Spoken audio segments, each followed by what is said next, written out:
All right. Thank you, everybody, for joining us on Facebook and Yeah, everyone joining us here on Zoom.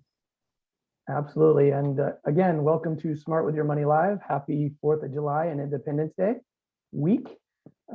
This is our Smart with Your Money Live financial education series. I am Chase Peckham. I am the Director of Community Outreach and Education at the San Diego Financial Literacy Center, the education arm of Debt Wave Credit Counseling. And as always, I am joined by Felipe Arevalo, my cohort in education. And this is an interesting one today. Typically, we like to have fun and we'll have we'll be lighthearted with a lot of these things. But this is a topic that unfortunately we see quite a bit, and it can be intentional and unintentional. So it's just something to be aware of when you're in a relationship. Yeah, for sure. And it's something where there's warning signs, and we'll go over those. And but not to be mistaken, we don't want to sound alarming. Sometimes some of these warning signs have perfectly reasonable, perfectly normal explanations. So, and just keep that in mind as we're going through them. Don't go Yeah, panicking if you all of a sudden one of these applies to you. It does not necessarily mean that you are a victim of financial infidelity or that you're committing financial infidelity as well. So just keep that in mind as we go. But how common is it? And it's something, I don't like doing statistics. I don't like putting a lot of text on slides, but yeah, just there it is. briefly on this one there. Yeah, I know, there it is. Just wanted to go over some statistics. Over 1 in 5 American adults admit they've lied to their romantic partner about their financial situation. Closer to a quarter of adults say that they've had a romantic partner lie to them. So more people feel that they've been lied to than the people who admit to doing the lying. And that math could work out if someone's lying to multiple people along the way. Also, 1 in 10 feel or note that they've been on both sides, both the person committing the financial infidelity and the person who has been victim of financial infidelity themselves. Men are more likely to commit financial infidelity than are women, by almost 10% more. And so something to keep in mind, guys, be good with your finances. And there is a generational component to it. The Gen Xers are the generation that's more likely to have been victim, and then followed by the millennials. Pretty close. We're keeping close. And then the Gen Zs haven't gotten around to it, or hopefully are breaking the trend and won't get around to it as Well, well. that's true. Hopefully they're breaking the trend, but typically the Gen Xers and the millennials are more entrenched in their financial lives. They're more entrenched in their personal lives, and they've just had more experience and time to do those kinds of things. And the one thing that's interesting about these stats, and there's severity of these stats, right? I mean, look, I can tell you there many times I've gone to the grocery store and I try to hide one or two things that I purchased because I know my wife is going to be like, "Oh, you didn't need that junk food," or "What do that wasn't on the list." So, I mean, is that a huge thing? No, it's not. But there is different levels of severity when it comes to Right. all of this. So again, you mentioned that at the beginning. Keep that in mind. Yeah. I definitely have some sour cream and onion chips in the drawer that Sarah may or may not have seen yet. Um, but it's something where it was $1.50 or whatever. So um, why people do it, and the reasons why people commit financial infidelity. This was actually very interesting to me. That 61%, you'll see it adds up to more than 100 because you can select multiple things under this, and this is all on credit.com article. Um, they wanted to have control of their own finances. That is the biggest factor why people commit financial infidelity. And I actually thought going into it that embarrassment would have been the most important one, and that came in second. And that's because they make a financial mistake and like, oh, I'll fix it. Give me some time. I'll fix it. I don't want them to know that I made this decision. I don't want them to know that I have this debt. I don't want them to know. And I'm embarrassed that I made this mistake, that I made this decision, and I let it get so bad. And then it just kind of tumbles out of control. But Yeah, the biggest one is they want to control their own finances. And after we go through all the different warning signs, or the bigger warning signs, we'll go over some of the things that maybe you can do to avoid it, which will address this. 16% don't trust their partner, and that's something that, is very unfortunate, but it's a significant amount of people, that don't trust their partner with their finances, We and that unfortunately run into that quite a bit. They we just do. know that they have a history of spending in a certain way, or they have maybe something else that's going on. There might be addiction of some kind, and they don't trust how their partner is going to spend the money, even though they love their partner and want to and don't want to leave them.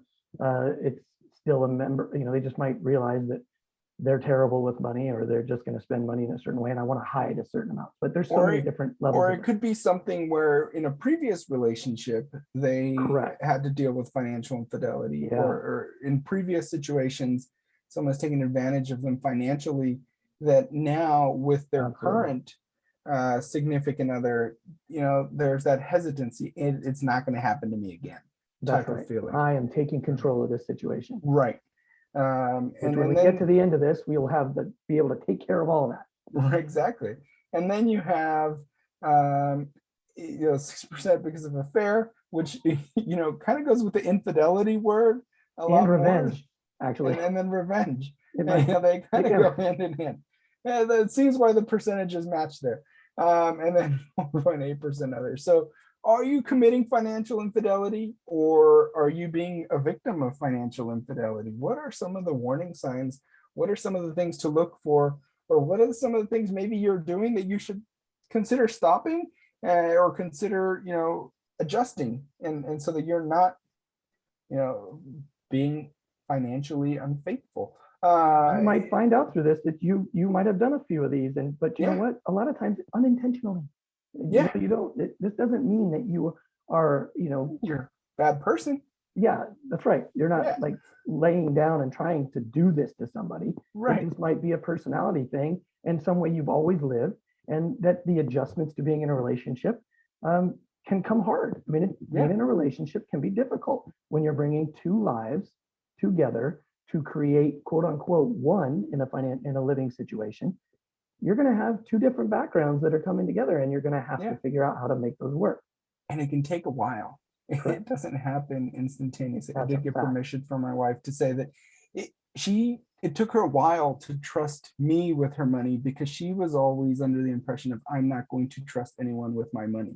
That's just how she kind of grew up, and kind of how she handled it. So it took her a while to get used to the idea of, oh, this guy has access to my money. This guy has access to our money. And it has taken her, and a while to get used to the idea of, like, okay, I can trust him. Here's my card. Here's my, and here's our joint account. And it's something where it's a work in progress for a lot of people, and it doesn't happen overnight. It takes a while for it to happen. Some of the warning signs: new accounts. If you see an account that you didn't open, first of all, that could be fraud, so you definitely want to look into it. Yeah, But that's if something you you need to all of take a a look at. sudden have some joint accounts, or you notice mail from a creditor that maybe you didn't have an account with, and that could be a warning sign. If all of a sudden you see your significant other pull out a credit card from a bank that they didn't have a credit card at before. Now there could be, again, small, perfectly logical explanations. Sometimes credit cards switch from one bank to the other, and all of a sudden that Walmart card is with a different card provider. So don't get all, you want to look more into it, but it's not, I had a bank replace my credit card. It looks a little different. It's the same account number. It just looks different. So if all of a sudden I pull that one out, my wife's didn't get updated, and she looks at it and like, why is all of a sudden that card different? It's not that I got a new card or a new account. It just physically looks different. It's the same account. So just kind of keep that in mind. But if you do see new accounts, that could be a red flag. And if you're opening new accounts without telling your significant other, and hiding those and hoping that they don't find out, that's a warning flag for yourself. Absolutely. If you start to see new mail, now obviously this goes a little by the, it's not as popular, emails and everything. You could go paperless and is, it's in your inbox and all of a sudden no one sees it. But if you start to see mail from other creditors, and I'm not talking about you've been pre-approved for 0% Right. But balance they look transfer very card. similar. So unless They you're do. looking pretty closely, They all do. those statements can look like just junk mail. Yeah, and they even feel the same sometimes because they put the fake little plastic card in there with the pre-approved one. So if right. you grab it and you're like, oh, this is kind of hefty. There's a card in here. But if you start getting mail constantly from a new creditor and or your significant other starts to rush to the mail and make sure they get to it before you do, it's something where that could be a cause for concern. Yeah, I don't know what's in my mailbox because we got locked out. Lost the That's not key. good. If you find new stuff, or all of a sudden there's some big purchases that you just can't explain, like we didn't have money for that television, or At least how'd they you pay thought. yeah, how'd they pay for that new video game system, that new grill, that's an expensive purse. If there's new purchases, if there's new big ticket items, that could be a cause for concern and a cause to investigate, Well, ask. those are purchases that you want to discuss with your significant other. Those are bigger purchases, especially like guys, if we're just buying a new dresser or some kind of piece of furniture with a TV that flips out of it. I mean, Lord knows I would never get away with that in my house because, my wife would be like, you're going to put that where? And not to mention how much that costs. That doesn't go with what our house looks like. So that you'd be making multiple mistakes in that front. Yeah, but even if it's something that's going to fall under your purview and something that you're going to make the choice on, like you're going to buy yourself a new grill, that could potentially be a bigger ticket item that you should probably discuss. Even if you're going to pick it, even if you're going to pay for it out of your account or out of you got the cash or you have whatever, make sure that you discuss those bigger purchases. No question. If you start to see missing money, you start to see a withdrawal out of your bank account that just doesn't really have a purpose or isn't really explained, or you just like, I wonder why there's always $300 being transferred to some other account. That could be a cause for concern. Or if you're taking money out and not telling your significant other, that's a cause for self-reflection as well. Without question. And again, this is if you see this repeatedly. If if it happens to be your birthday coming up, or it's the holidays, or there's things like that, take this with a grain of salt. We're not saying that all of a sudden you should be an FBI agent, right? You're There's not all of a usually an sudden, explanation. there's a reason to distrust your spouse or your significant other. It's just a matter of, these are things that we have seen over and over again, and you talk to professionals, and these kind of behaviors exist.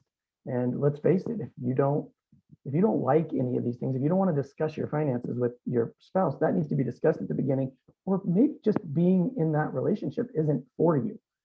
So those are things you need to look at. Yeah, and we're not saying you closely monitor your accounts to the point where you, It's hey, what this seems like, right? I see you took a $40 withdrawal from the ATM last week. What'd you do with those $40? Yeah. All of a sudden you're a detective. And then it's like, well, I bought you a Christmas present or birthday present. Thanks for ruining this. Yeah, thanks a lot. Yeah, exactly.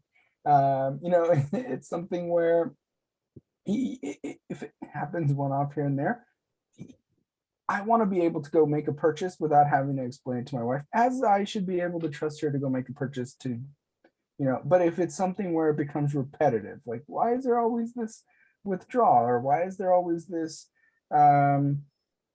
it's something where then at that point you may want to at least get some clarification. And it's usually going to be just clarification. And they're like, well, yeah, remember I was taking money out because I most times that'll be the buy this or buy that or whatever it is. Yeah. For me, it was, remember I take out cash to buy groceries now because I want my 7-year-old, or at the time 5-year-old, to see me paying with money as opposed to a card. Because even if it's a debit card, he just sees a card. So I take cash, go pay groceries. There's usually a very normal explanation. If they fail to pay a bill that they had agreed to pay,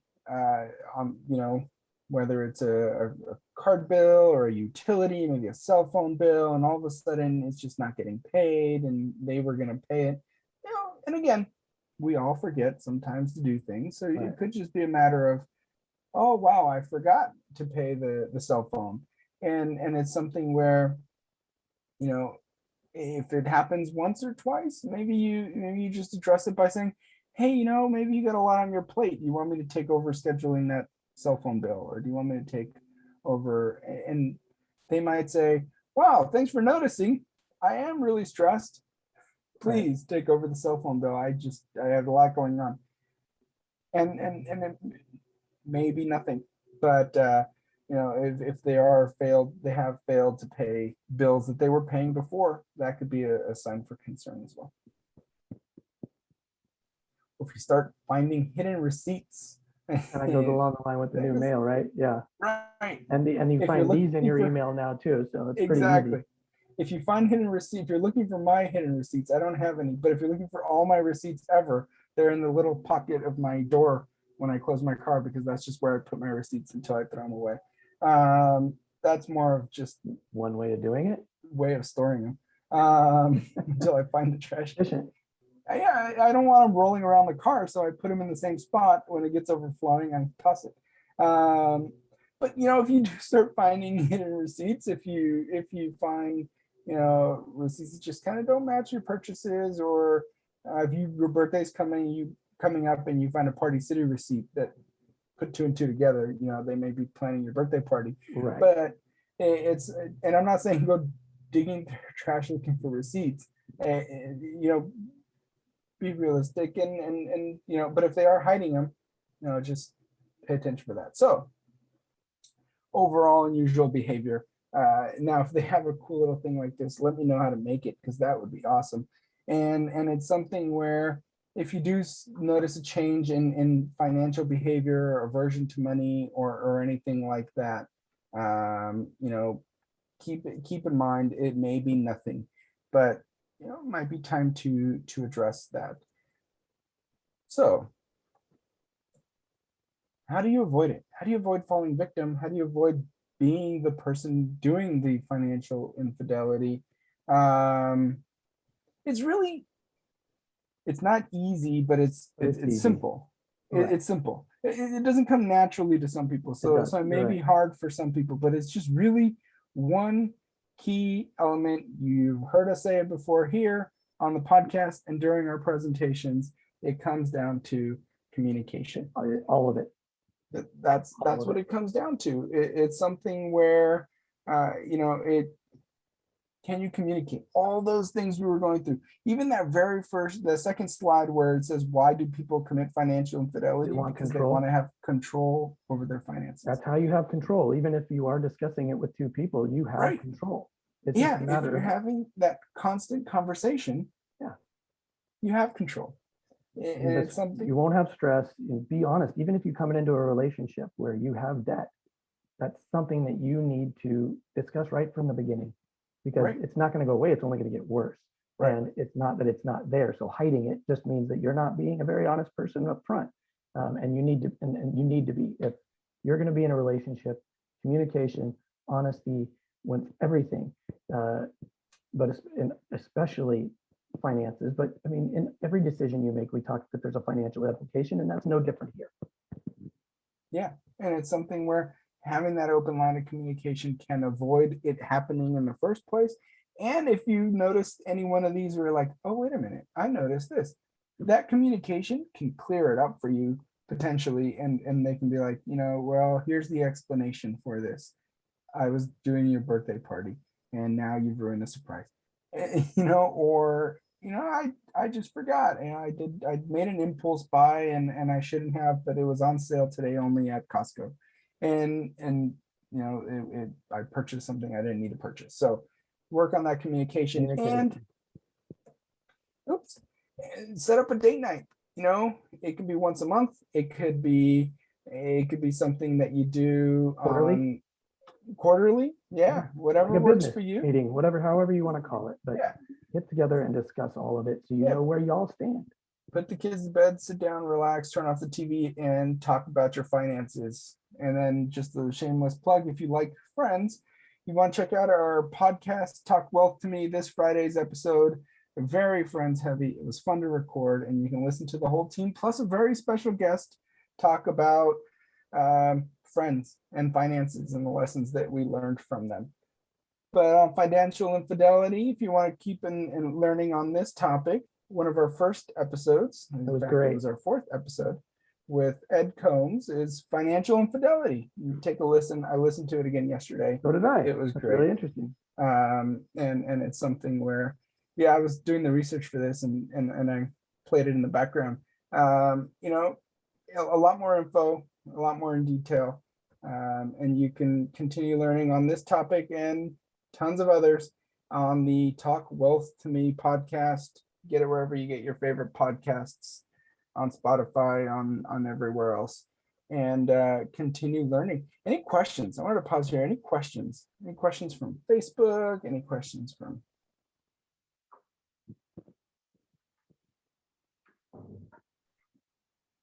It's a difficult one to have. This is not, Yeah. like we mentioned at the beginning, this is one of those topics that can be very kind of uncomfortable.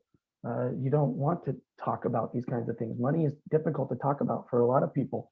And sometimes taking a look at your own idiosyncrasies or your own, what you feel like are not your best qualities, it can be difficult. You know, we don't like to do that, but that's how we become better. You know, we're human, we make mistakes, we learn as we go. We only know from experience. So you're not a bad person just because you may have done some of these things. You just need to know that there are ways, and just being aware of them, to fix them. So here's a question for you then from Facebook, Chase. Dave Ramsey says a budget is an agreement and straying from a budget is cheating. Do you agree? I think that in principle, no. I think he also has a radio show and something to sell, and so that's pretty very hard line. And like everything else in life, there's no just black and white, in my opinion. But I think, just again, we're going to go back to it. I think a budget he's right. I mean, a budget is a very smart way to go about it. You need to go about it. We talked about it all the time, that you're going to be in the best financial position you can be in when you follow a budget. But I think that life's a lot more muddy than that. I think making a black and white statement like that, and that it's cheating, that's a very harsh word. And it's a great word when you're selling books and you're selling a radio program and you're doing all those kinds of things. But in reality, that doesn't necessarily mean you're a bad person. And that just means, again, we come back to it. If you communicate, if you know that in your relationship that you're communicating, then that's going to help all of these situations. I don't like it to be very black and white like that, but I can see why he says that. I agree. And one more question.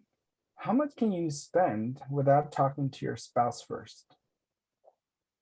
I think that varies, right? I think it totally varies. And I think it goes back to that budget. If there are things that you know that you're going to spend money on, then that's great. But I will give you from personal experience, and this is what when we give couples advice, if I know that there is something that I am going to need or I want in this situation, and there's something coming up that could be of significance.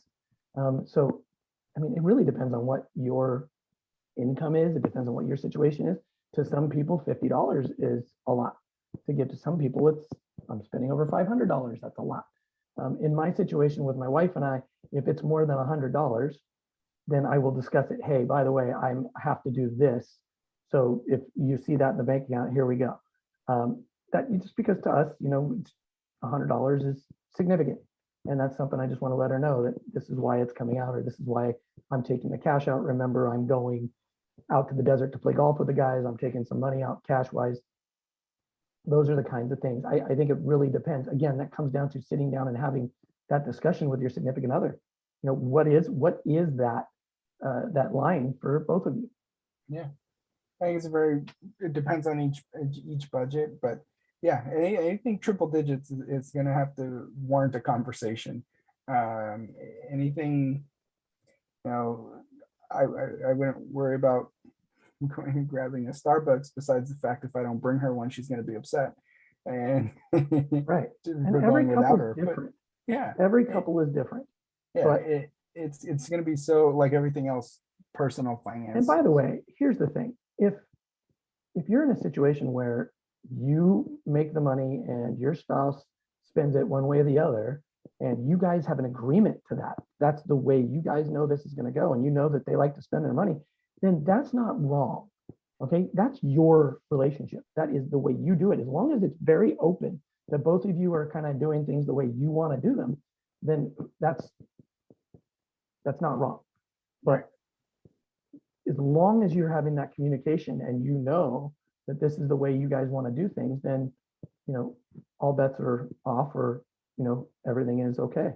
Yeah, for sure. Thank you for the questions, everyone. And if you speak some Spanish, watching this in the post and are interested, our next swim live I will can't help be you with in this one. Espanol. I know I'll be writing solo on this one, but Sit there and nod a lot. it's it's how to make a plan to pay off your debt, which is the first one we started with in English, but we're going to do it in Spanish. We want to make sure we get that Spanish, make it available as well. If you're only listening in English, join us in a month. We'll be back in English, not a problem at all. If not, we figure summertime, maybe you're busy anyways, but yeah, we'll be back in Spanish in 2 weeks for Cómo hacer un plan para liquidar deudas, which I've been told my voice sounds different in Spanish. So if you've been Don't change practicing it. your Duolingo, or you're just looking to touch up on your Spanish, join me in 2 weeks for Spanish. All right. All right. Thank you, everybody. This was Thank fun. you, everybody. Yeah. Adios.